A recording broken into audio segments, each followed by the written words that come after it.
Saudara-saudara pendengar yang kami kasihi dimanapun Anda berada, Anda kembali bersama kami pada acara Telaga, Tegur Sapa Gembala Keluarga. Saya Gunawan Santoso dari Lembaga Bina Keluarga Kristen, akan berbincang-bincang dengan Bapak Pendeta Dr. Paul Gunadi. Beliau adalah seorang pakar dalam bidang konseling serta dosen di Seminari Alkitab Asia Tenggara, Malang. Perbincangan kami kali ini tentang hidup bersukacita. Kami percaya acara ini pasti bermanfaat bagi kita sekalian, dan dari studio kami mengucapkan selamat mengikuti. Pak Paul, semua orang juga pengennya itu hidup bersukacita, gembira, dan sebagainya, dan Alkitab pun cukup kerap itu mengingatkan kita untuk hidup secara bersukacita. Tetapi kenyataan sehari-hari ini membuktikan bahwa susah sekali Pak Paul mewujudkan sukacita di dalam diri kita. Itu bagaimana Pak Paul sebenarnya? Betul sekali yang Pak Gunawan katakan. Kita ini tahu bahwa hidup yang sehat adalah hidup yang bersukacita. Tapi masalahnya adalah kita harus benar-benar berjuang keras ya untuk menjadi sukacita. Karena seringkali kita harus menjumpai situasi dalam hidup yang tidak membawa sukacita. Nah, hal-hal seperti itulah yang akhirnya menurunkan kadar sukacita dalam hidup kita. Nah, sebagai orang Kristen, kita tahu bahwa Tuhan juga menyuruh kita untuk bersukacita. Tapi, waktu kita mencoba untuk hidup sesuai dengan yang firman Tuhan katakan itu, kita tidak selalu berhasil. Itu sebabnya saya kira kita perlu mengambil waktu ini, dan kita sekali lagi melihat apa yang firman Tuhan katakan. Nah, yang saya akan gunakan sebagai teks kita adalah Filipi 4 ayat 4 hingga 7. Bersukacitalah senantiasa dalam Tuhan. Sekali lagi kukatakan, bersukacitalah. Hendaklah kebaikan hatimu diketahui semua orang, Tuhan sudah dekat. Janganlah hendaknya kamu khawatir tentang apapun juga, tetapi nyatakanlah dalam segala hal keinginanmu kepada Allah dalam doa dan permohonan dengan ucapan syukur. Damai sejahtera Allah yang melampaui segala akal akan memelihara hati dan pikiranmu dalam Kristus Yesus. Nah, yang pertama bisa kita lihat di sini adalah Paulus meminta kita untuk bersukacita. Dan seperti tadi saya sudah katakan, memang salah satu ciri khas kehidupan Kristiani adalah kehidupan yang penuh sukacita. Nah, pertanyaannya adalah bagaimanakah kita dapat hidup bersukacita? Mungkin kita bisa mengingat ya hal-hal yang telah menimpa kita, hal-hal yang tidak mengenakan, tidak mengembirakan. Nah, bagaimanakah kita bisa tetap mempertahankan sukacita di tengah-tengah situasi kehidupan yang tidak membawa sukacita? Yang saya ingin tekankan yang pertama di sini adalah bahwa sukacita Kristiani bukanlah bersumber dari situasi yang kita hadapi, melainkan dari Kristus sendiri. Ya, berarti yang mau diajarkan kepada kita oleh firman Tuhan itu bahwa sukacita itu bukan hanya sekedar emosi gitu Pak, atau menyangkut seluruh kehidupan kita. Tepat sekali Pak Gunawan. Sudah tentu sukacita memang berkaitan dengan emosi. Tapi yang Alkitab ingin tekankan kepada kita adalah bahwa sumber sukacita bukanlah emosi itu sendiri. Sebetulnya emosi hanyalah kendaraan yang kita gunakan untuk menggetarkan diri kita dan untuk menyalurkan sukacita itu keluar sehingga dapat kita rasakan. Seringkali yang kita katakan sumber sukacita adalah situasi yang mengembirakan. Nah, yang justru Alkitab ingin tekankan di sini adalah sukacita itu tuh bukanlah bersumber pada situasi. Situasi bisa berubah-ubah. Nah, sumber dari sukacita adalah Kristus sendiri. Nah, jadi sekarang pertanyaannya yang kita ingin ajukan adalah bagaimanakah Kristus menyalurkan sukacita kepada kita, kendati situasi yang kita hadapi tidaklah mengembirakan. Nah, ini sekarang menjadi pertanyaannya. Saya akan menjawab begini. Sukacita dari Kristus adalah sukacita hidup bersama Kristus. Itu maksudnya. Waktu kita berkata bahwa sukacita kita berasal dari Kristus. Sekali lagi saya ulang, artinya adalah bahwa sukacita dari Kristus ialah sukacita hidup bersama Kristus. Nah, yang berarti sebetulnya adalah kita tidak sendirian. Kristus mendampingi dan akan memberi kekuatan kepada kita untuk menghadapi segala tantangan hidup. Ya, berarti sumbernya bukan emosi tetapi pribadi, yaitu Tuhan Yesus sendiri yang tadi Pak Paul katakan. Nah, ini yang harus kita terima sebagai pribadi yang selalu beserta dengan kita gitu Pak Paul ya. Jadi alasan ini harus kokoh seperti itu gitu. Betul sekali. Saya berikan contoh yang mungkin lebih mudah untuk kita cerna ya. Misalkan kita itu tuh harus melewati perjalanan yang panjang. Dan kita harus mungkin bersama dengan seseorang selama berhari-hari. Saya kira faktor yang paling menentukan untuk membuat kita gembira atau tidak gembira adalah dengan siapakah kita itu tuh melakukan perjalanan yang panjang itu.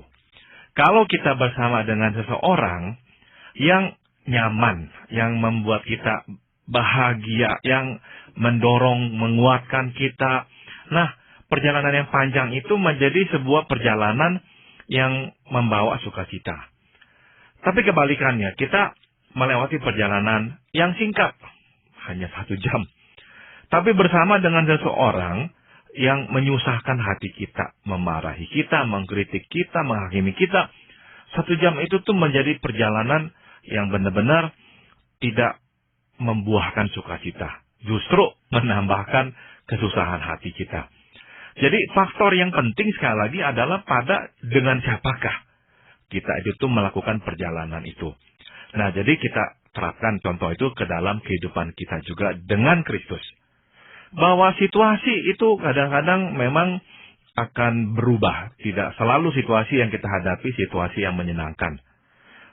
Tapi yang Alkitab ingin tekankan adalah kita harus mengingat dengan siapakah kita itu akan melewati situasi tersebut.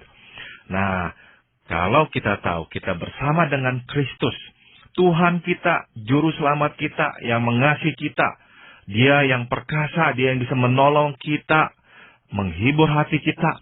Nah, seyogianya lah itu cukup untuk membuat kita bersukacita. Ya, tapi kita ini seringkali dengan kawan perjalanan kita yang di dalam hal ini yang Pak Paul katakan Tuhan Yesus Kristus sendiri, dari kitanya sendiri Pak Paul itu yang kadang-kadang menimbulkan rasa bosan, rasa ingin cari yang lain gitu Pak Paul.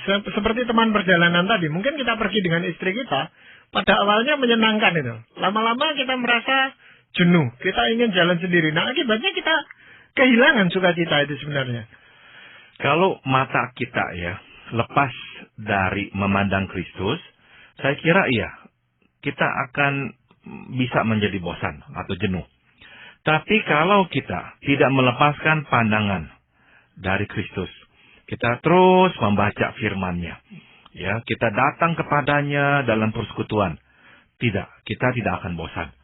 Maka Paulus langsung setelah menyuruh ya kita untuk bersukacita, Paulus menambahkan bahwa kita harus membawa kekhawatiran kita dalam doa. Artinya apa? Artinya kita mesti terus-menerus ya bercakap-cakap, mengeluarkan isi hati kita kepada Tuhan. Nah, saya ingin tekankan di sini, kenapa kok Paulus meminta kita untuk berdoa, membawa kekhawatiran kita ini kepada Tuhan? Sebab sesungguhnya lah kita bisa ketahui ya, bahwa kekhawatiran merupakan pembunuh sukacita. Ya, dan kita tahu bahwa kekhawatiran itu juga berhulu dari ketidakpastian. Nah, memang saya akui kehidupan syarat dengan ketidakpastian. Namun justru disinilah seorang Kristen dapat hidup dengan sukacita. Ia tahu bahwa dalam hidup hanya satu yang pasti, yaitu Kristus dan firman-Nya. Jadi sekali lagi kita datang kepada Tuhan di dalam doa, membawa kekhawatiran kita kepadanya. Nah, kita tahu kekhawatiran bersumber dari ketidakpastian. Namun Tuhan yang kita sembah adalah Tuhan yang pasti, maka Dia itu akan memberikan kita ketenangan. Jadi ya, jangan sampai kita berhenti atau luput melihat Kristus dan memelihara persekutuan dengannya. Ya, berarti dari kita itu dituntut juga kesungguhan untuk mau hidup di dalam sukacita itu sendiri, Pak Paul ya. Betul. Sekalipun pribadi Kristus itu terus beserta kita, tapi kalau kita sendiri yang menolak untuk hidup di dalam sukacita itu yang tadi Pak Paul katakan, lepas dari pandangan, melepaskan pandangan kita tidak akan mengalami sukacita itu. Betul. Jadi setiap saat kita itu tadi berhadapkan dengan dua pilihan. Pilihan tetap memandang Kristus atau pilihan tidak lagi memandang Kristus. Nah, saya kira kalau kita memilih tidak memandang Kristus, dengan cepat sekali ya kita akan merasa jenuh datang kepadanya, berdoa kepadanya, berbakti kepadanya, ya. Kita merasakan, ini tidak ada gunanya, buang waktu dan sebagainya. Tapi waktu kita tetap datang kepadanya, bergumul dengannya dalam doa kita, maka kita tidak akan jenuh, kita akan makin lekat dengan Dia. Nah, yang saya ingin juga tekankan adalah sukacita itu perlu dipelihara, Pak Gunawan. Seringkali kita beranggapan sekali kita sukacita, selama-lamanya kita akan bersukacita.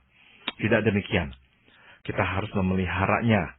Nah, pertanyaannya, bagaimanakah kita memelihara sukacita itu?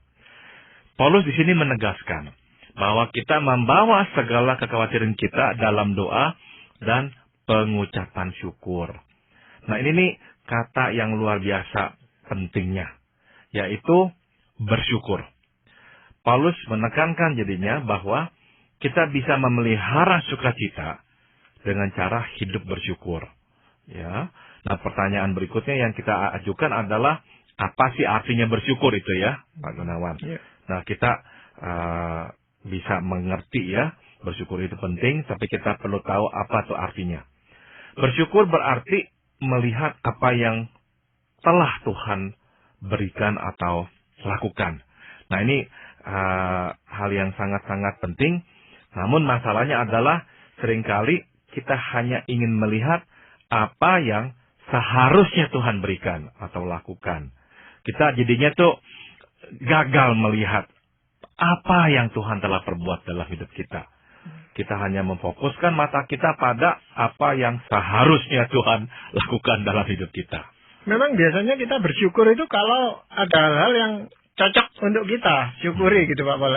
Kadang-kadang Tuhan kan mengajak kita atau memberikan kepada kita sesuatu yang kita sebenarnya tidak suka ini gitu. Jadi sulit untuk bersyukur pada saat-saat seperti itu. Betul sekali. Kita cenderung memang melihat yang belum kita miliki. Dan kita mendasari hidup kita atas apa yang belum kita miliki. Tuhan mengajarkan kepada kita untuk melihat apa yang telah kita miliki. Apa yang Tuhan telah berikan kepada kita. Nah, orang yang bersyukur, orang yang dapat melihat ini, Pak Gunawan. Ya. Nah, lawan dari hidup bersyukur adalah hidup bersungut. Hidup bersungut. Dan hidup bersungut adalah hidup menghitung apa yang belum terjadi. Nah, sebaliknya, hidup bersyukur adalah hidup menghitung apa yang telah terjadi. Saya berikan contoh. Misalkan, kita ini bertahun-tahun kita hidup susah sekali. Kemudian, akhirnya kita mulai menikmati ya perbaikan dalam hidup kita. Tuhan memberkati kita. Kita akhirnya bertambah makmur. Nah, ada orang yang bukannya bersyukur dia tambah makmur karena Tuhan kok tambahkan ya semua ini kepadanya. Malahan marah kepada Tuhan dan berkata, kenapa baru sekarang saya makmur? Sekarang saya sudah umur 50 tahun. Saya dari umur 10 tahun hidup susah hampir 50 tahun.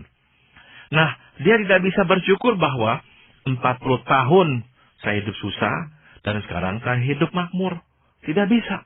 Dia memfokuskan pada kenapa dulu Tuhan tidak berbuat lebih dini, ya, lebih cepat menolong saya. Nah, itu tuh hal-hal yang memang cukup sering kita lakukan.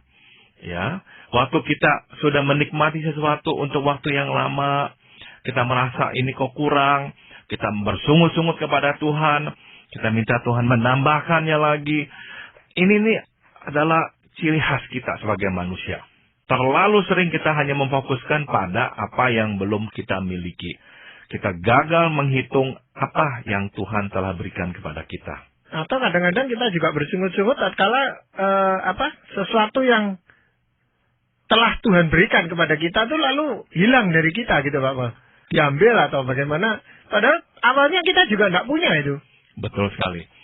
Betul sekali. Dan kita tidak melihat fakta itu tuh bahwa sebelumnya pun kita tidak punya. Inilah sikap yang dimiliki oleh Ayub. Sewaktu dia kehilangan segalanya, termasuk kesehatannya. Dia masih bisa berkata, ya, saya datang ke dunia ini telanjang, tidak bawa apa-apa. Maka saya akan kembali ya. Maksudnya saya akan meninggalkan dunia ini juga dengan tidak membawa apa-apa. Nah, itu hidup bersyukur tuh. Tapi saya mengerti tidak mudah untuk kita mempunyai sikap yang seperti itu. Tapi kalau kita bisa ya memilih untuk melihat apa yang Tuhan telah berikan dan bukannya melihat pada apa yang seharusnya Tuhan berikan, kita akan lebih mampu mempertahankan sukacita itu. Sebab sukacita dan sungut-sungut tidak bisa bercampur, tidak bisa menempati ruangan yang sama dalam hidup kita. Sebenarnya kalau kita hidup sendirian gitu, kita mungkin bisa cepat mensyukuri itu Pak Paul. Tetapi karena dengan banyak orang di sekeliling kita, lalu kita ya menengok sana, menengok sini, melihat kok sana lebih enak dan sebagainya, itu Pak Paul. Betul sekali. Akhirnya kita tidak melihat apa yang Tuhan telah berikan kepada kita, kita melihat pada apa yang Tuhan telah berikan kepada orang lain. Ya. Dan kita bertanya-tanya, mengapakah Tuhan tidak memberikan hal yang sama itu kepada kita. Nah, sekali lagi, Tuhan itu tuh tidak memberikan kepada semua orang hal yang sama. Tidak. Karena kalau semua mendapatkan yang sama, kita itu tuh tidak akan pernah belajar bermurah hati, berlapang dada, tidak pernah belajar untuk bisa bersukacita dengan orang yang bersukacita, tidak bisa. Sebab ya semuanya sama. Justru Tuhan membiarkan ya ketidaksamaan ini nih, agar kita semua bisa bertumbuh, lebih mirip, lebih serupa dengan Kristus. Misalkan jadinya kita lebih murah hati, kita lebih bisa bersyukur akan apa yang Tuhan telah berikan kepada kita. Jadi masalahnya bagaimana kita mengubah pandangan kita itu Pak Paul, supaya kita bisa mensyukuri atas segala sesuatu yang Tuhan berikan kepada kita. Ini memang masalah pilihan Pak Gunawan. Jadi saya sendiri nih kalau orang bertanya ya bagaimanakah hidup bersyukur. Pada dasarnya saya akan berkata kita harus memilih untuk hidup bersyukur. Pilihan kita hanyalah dua. Hidup bersyukur atau hidup bersungut. Hidup bersyukur berarti memfokuskan pada apa yang Tuhan telah berikan. Nah, hidup bersungut hanyalah memfokuskan pada apa yang seharusnya Tuhan berikan kepada kita. Pilihan. Kita tidak bisa memang memaksa orang ya untuk memilih yang seharusnya dia pilih itu tuh. Nah, pertanyaan memang yang akan muncul juga adalah kenapa sih kita harus bersyukur ya? Kenapa? Sebab kenyataannya memang Tuhan telah memberikan kita banyak berkat. Ada orang yang mungkin berkata, kok saya dari dulu harus terus bekerja keras. Tapi dia lupa. Dia punya sepatu, dia punya tempat tidur, dia punya piring makan, dia masih punya atap. Jadi banyak hal yang kita telah terima, dan atas hal-hal itulah kita masih bisa bersyukur kepada Tuhan. Tuhan tidak meminta kita untuk hidup berbohong, Pak Gunawan. Artinya mensyukuri sesuatu yang tidak pernah kita terima. Tidak. Tuhan minta kita memang real ya. Dan memang kalau kita melihat apa yang telah kita terima, kita akan harus bersyukur. Dan Tuhan menyenangi orang yang bersyukur ini. Ya. Karena sebetulnya gini, orang yang bersyukur adalah orang yang melihat bahwa Tuhan itu baik. Dan sesungguhnya dia itu baik. Kenapa Tuhan tidak senang dengan orang yang bersungut-sungut? Sebab orang yang bersungut-sungut sesungguhnya tidak mempunyai penilaian yang tepat akan Allah. Dia itu tuh melihat Allah sebagai Allah yang jahat. Orang yang bersungut sebetulnya mempunyai anggapan atau konsep bahwa Tuhan itu jahat. Karena Tuhan jahatlah, maka Tuhan tidak memberikan kepadanya seperti yang dimintanya. Tapi orang yang bersyukur, dia berkata Tuhan baik. Meskipun saya mendapatkan hanya segini, tidak apa-apa. Karena saya tahu Tuhan baik, dia pasti tahu apa yang paling baik untuk saya juga. Iya, sebenarnya keselamatan yang Tuhan berikan kepada kita itu kan merupakan alasan yang paling kuat itu Pak Paul, untuk kita itu mensyukuri. Katakan kita tidak diberi yang lain pun, dengan keselamatan itu kita sudah punya alasan yang kuat untuk bersyukur. Itu poin yang bagus sekali Pak Gunawan. Sebab keselamatan yang kita terima itu identik dengan surga yang akan nanti boleh kita tempati. Nah, hidup ini nih tidak bisa dibandingkan dengan surga yang nanti akan menjadi rumah kita yang abadi. Jadi meskipun di dunia kita tidak memiliki banyak, tapi janji, kepastian, jaminan bahwa nanti kita akan bersama Tuhan di surga, itu tuh benar-benar alasan yang paling kuat untuk berkata, saya bersyukur.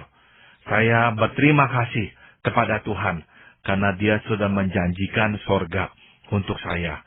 Jadi, sebetulnya, meskipun tidak ada lagi yang lain kita miliki, itu saja memang keselamatan. Ya, hidup bersama dengan Tuhan. Itu udah merupakan alasan yang lebih dari cukup untuk kita bersyukur kepadanya. Iya. Yang sering kali dipertanyakan adalah bagaimana kita mengekspresikan rasa syukur kita itu. Apakah kalau kita berkali-kali mengucapkan puji Tuhan, Tuhan baik, lalu itu merupakan rasa syukur orang yang bersyukur, atau ada orang yang tanpa bicara terlalu sering seperti itu pun, tapi kita melihat hidupnya penuh syukur itu Pak?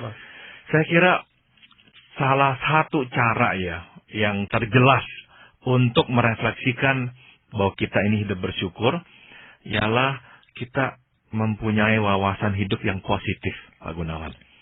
Jadi orang yang bersyukur itu tuh cenderung positif. Dia tidak melihat hidup itu tuh sepertinya tuh gelap, suram. Oh tidak. Dia menantikan hari esok. Dia tahu bahwa ada berkat Tuhan untuk hari esok. Dia bersedia membantu orang. Dia bersedia mempercayai orang. Karena dia tahu bahwa masih ada kesempatan untuk orang itu bisa berubah dengan dia menolongnya. Dengan kata lain, dia positif.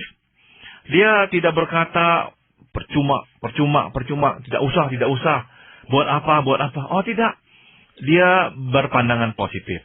Nah, ini saya kira adalah wujud nyata dari orang yang hidup bersyukur. Hatinya penuh sukacita, dan karena dia penuh dengan sukacita, maka dia melihat hidup itu tuh dengan lebih cerah Nah, dengan kata lain kita bisa melihat sebuah siklus di sini. Makin seseorang bersyukur, makin dia bersukacita. Dan makin dia bersukacita, makinlah dia positif melihat hidup ini. Dan yang kita tahu pasti adalah Tuhan pun akan bersukacita melihat anak-anaknya yang hidup bersyukur.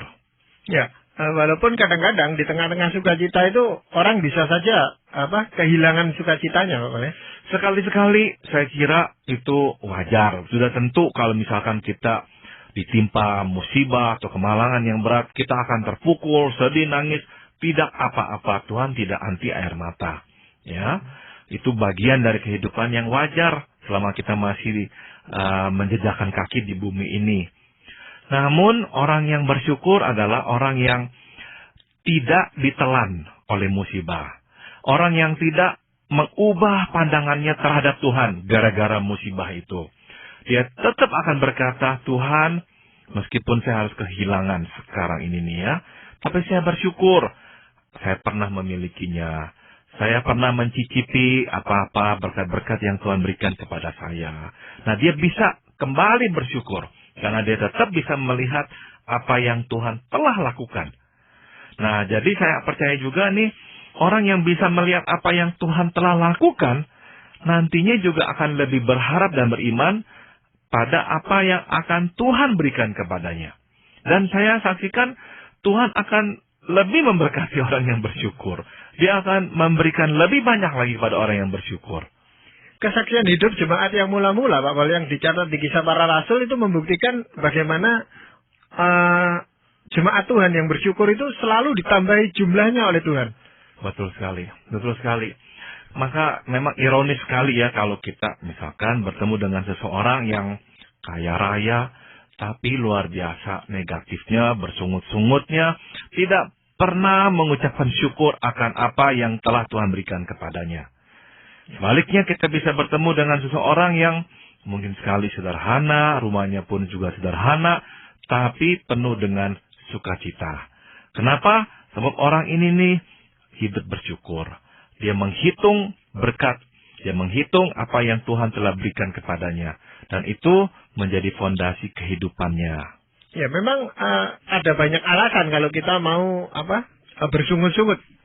Tetapi tadi Pak Paul katakan ini merupakan suatu pilihan. Jadi sekalipun ada banyak alasan untuk bersungut-sungut, tapi kita bisa memilih untuk bersyukur terhadap semua itu, Pak Paul, ya. Betul sekali. Ya, terima kasih sekali Pak Paul untuk perbincangan kali ini. Dan saudara-saudara sekalian, kami mengucapkan banyak terima kasih Anda telah mengikuti perbincangan kami dengan Bapak Pendeta Dr. Paul Gunadi dalam acara Telaga, Tegur Sapa Gembala Keluarga. Kami baru saja berbincang-bincang tentang hidup bersukacita. Bagi Anda yang berminat untuk mengetahui lebih lanjut mengenai acara ini, silakan menghubungi kami lewat surat. Alamatkan surat Anda ke Lembaga Bina Keluarga Kristen atau LBKK, Jalan Cimanuk 58, Malang. Anda juga dapat menggunakan email dengan alamat telaga@indo.net.id. Kami juga mengundang Anda untuk mengunjungi situs kami di www.telaga.org. Saran-saran, pertanyaan, serta tanggapan Anda sangat kami nantikan. Dan akhirnya dari studio kami mengucapkan terima kasih atas perhatian Anda. Sampai jumpa pada acara Telaga yang akan datang.